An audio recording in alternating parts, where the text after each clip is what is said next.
हुकूमत मुसलसल election commission पर दबाव बढ़ा रही है। हुकूमत चाहती है कि इलेक्शन कमीशन हर हाल में आइंदा इंतखाबात इलेक्ट्रॉनिक वोटिंग मशीन के जरिए कराए, मगर इलेक्शन कमीशन इस हवाले से अब तक तैयार नहीं है। अब हुकूमत ने इशारा दे दिया है कि अगर इलेक्शन कमीशन ने इलेक्ट्रॉनिक वोटिंग मशीन के जरिए वोटिंग नहीं कराई तो उसकी फंडिंग रोक सकते हैं। यानी एक बार फिर से हुकूमत और इलेक्शन कमीशन आमने सामने आ गए हैं और सवाल उठ रहा है कि हुकूमत कैसे एक आईनी इदारे की फंडिंग रोक सकती है। आज काबीना के इजलास के बाद मीडिया से बात करते हुए वफाकी वज़ीर इत्तलात फवाद चौधरी ने कहा कि कानून में तब्दीली के बाद लाजमी है कि इलेक्शन कमीशन तमाम ज़िमनी इंतखाबात इलेक्ट्रॉनिक वोटिंग मशीन के जरिए कराए। अगर इलेक्शन कमीशन ऐसा नहीं करता तो हुकूमत उसे फंड नहीं कर सकेगी।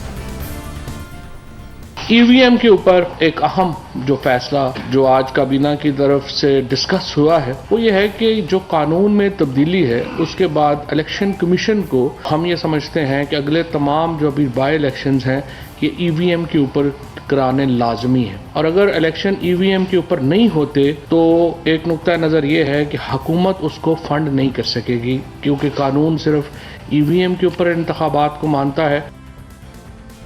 सवाल से मीडिया ब्रीफिंग के दौरान सवाल भी पूछा गया कि क्या हुकूमत फंड्स के नाम पर आईनी इदारे को ब्लैकमेल कर रही है, तो सुनिए फवाद चौधरी ने क्या जवाब दिया। ये कहा कि अगले तमाम इलेक्शन ईवीएम के जरिए होंगे, तो इससे क्या ये जाहिर नहीं हो रहा कि एक आईनी इदारे को ब्लैकमेल करने की कोशिश की जा रही है हुकूमत की जानब से कि हम तब तक आपको फंड्स नहीं देंगे जब तक आप जो कानून मंजूर हुए आज उस पर सारा कंसेंसस नहीं है। इससे पहले जो भी इंतखाबी कवानीन मंजूर हुए वो कंसेंसस के साथ हुए। तो क्या पाकिस्तान तहरीक इंसाफ की हुकूमत जिसका मोटो ये था कि हम इदारों को मजबूत करेंगे, वो इदारों को फंड्स के नाम पे आईनी इदारों को ब्लैकमेल कर रहे हैं? आप पार्लियामेंट को ब्लैकमेलर कह रहे हैं? कानून तो पार्लियामेंट ने, पार्लियामेंट को ब्लैकमेल नहीं आप कह सकते, क्योंकि पार्लियामेंट ने कानून बनाया है। आप तमाम इदारों का एहतराम करें।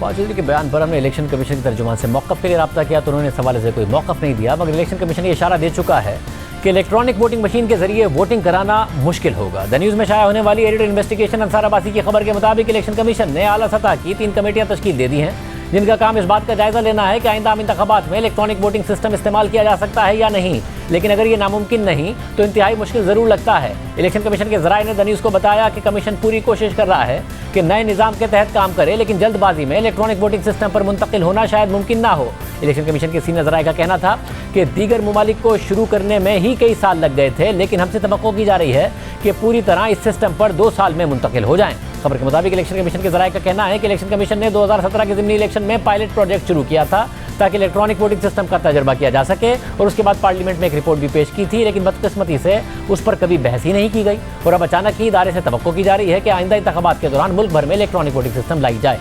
पीटीआई हुकूमत इलेक्शन कमीशन पर दबाव डाल रही है कि नई कानून साजी के बाद न सिर्फ आम इंतखाबात इलेक्ट्रॉनिक वोटिंग मशीन के जरिए कराए जाएं, बल्कि ओवरसीज़ पाकिस्तानियों के लिए आई वोटिंग का इंतजाम भी किया जाए, जिस पर इलेक्शन कमीशन के तहफ़्फ़ुज़ात हैं। अब हुकूमत ने इशारा दे दिया है कि अगर इलेक्शन कमीशन ने इलेक्ट्रॉनिक वोटिंग मशीन के जरिए वोटिंग नहीं कराई तो उसकी फंडिंग रोकी जा सकती है। इस हवाले से कानून क्या कहता है, हमारे साथ इलेक्शन कमीशन के साबिक सेक्रेटरी कमर दिलशाद मौजूद हैं। कमर दिलशाद साहब बहुत शुक्रिया। सब वाज़ेह है, हुकूमत कह रही है कि जी पार्लियामेंट का काम था कानून साजी करना, कानून साजी कर दी है, उस पर अमल दरामद इलेक्शन कमीशन नहीं करेगा तो हम फंडिंग जारी नहीं कर सकते, इसलिए फंडिंग रोक दी जाएगी। पहली बात मैं ये अर्ज करूँ आपकी वसातत से कि इलेक्शन कमीशन पाकिस्तान को आइन ने बड़ा तहफ़्फ़ुज़ दिया है। इलेक्शन कमीशन पाकिस्तान एक आइनी इदारा है, उसके वो तमाम प्रोटोकॉल इख्तियारात हैं जो सुप्रीम कोर्ट ऑफ पाकिस्तान को हासिल हैं। तो इसी तरह इसी आइन के आर्टिकल 222 में ये वाज़ह लिखा हुआ है कि ऐसा एक्ट जो इलेक्शन कमीशन ऑफ पाकिस्तान और chief election commission of Pakistan के इख्तियारात को कम करे तो आप उस एक्ट को तस्लीम ना करें। और साथ ये भी आर्टिकल 222 में लिखा हुआ है कि ऐसा एक्ट सूबाई असम्बली, कौमी असम्बली, सेनेट अगर पास कर देती है जो आइन के आर्टिकल से मुतसादम है और उसकी गैर जानबदारी पे हर्फ आ रहा हो तो वो भी इलेक्शन कमीशन पाकिस्तान उसको तस्लीम करने का रवादार नहीं है। ये तो बड़े इख्तियारात आइन के आर्टिकल 222 ने दिए हैं। इसी तरह मैं अर्ज़ करूँ कि जहाँ तक फंडिंग का सवाल है तो फंडिंग तो इलेक्शन कमीशन ऑफ पाकिस्तान को आर्टिकल 220 ने मुकम्मल तहफ़्फ़ुज़ दे दिया। हुकूमत पाकिस्तान, सूबाई हुकूमत और वफाकी हुकूमत के तमाम इदारे जो हैं वो इलेक्शन कमीशन के ताबे हैं। अब अगर ये फ़ंड रोकते हैं तो इलेक्शन कमीशन ऑफ पाकिस्तान अपने हकूक़ को इस्तेमाल करते हुए आर्टिकल 220 के तहत अपने फ़ंड हासिल कर लेगा वजारत ख़जाना से, कोई उसको रोकने वाला नहीं होगा, रोकेगा तो कंटेम्प्ट लगा देंगे।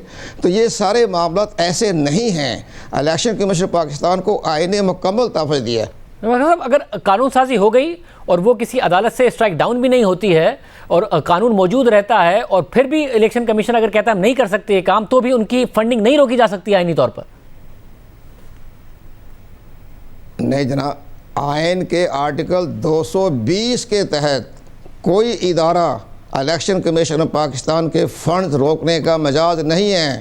الیکشن کمیشن پاکستان کے وہی اختیارات ہیں جو سپریم کورٹ آف پاکستان کے پاس ہے، بلکہ اس سے بھی زیادہ ہیں آرٹیکل 220 کے تحت۔ اس میں تمام ادارے الیکشن کمیشن کے انڈر ہیں۔ تو بھئی یہ تو حیرانگی کی بات ہے، آپ فنڈ کیسے روک سکتے ہیں الیکشن کمیشن آف پاکستان کے؟ یہ تو بات جو ہے ہمیں تو سمجھ میں نہیں آئی، نامناسب ہی بات ہے۔ جب آئین نے تحفظ دیا ہوا ہے الیکشن کمیشن آف پاکستان کو، تو یہ تو بات نظر نہیں آ رہی کہ ہم کو فنڈ روک دیں گے۔ اگر ابھی چند مہینوں میں لوکل گورنمنٹ کے انتخابات ہونے، تو اپنے وفاقی حکومت نے خیبر پختونخوا کے لیے 4 ارب روپیہ الیکشن کمیشن پاکستان کو فنڈ ریلیز کر دیے ہیں۔ تو اسی طرح پنجاب میں الیکشن ہونے ہیں تو اس کے بھی فنڈ ریلیز ہو جائیں گے۔ اگر کسی بنا پر انہیں فنڈ روک دیے تو الیکشن کمیشن پاکستان کے پاس یہ اختیارات ہیں کہ آپ آرٹیکل 220 کے تحت اپنا حکم فرمان جاری کر دیں، وہ کنٹیمپٹ لگا دیں گے۔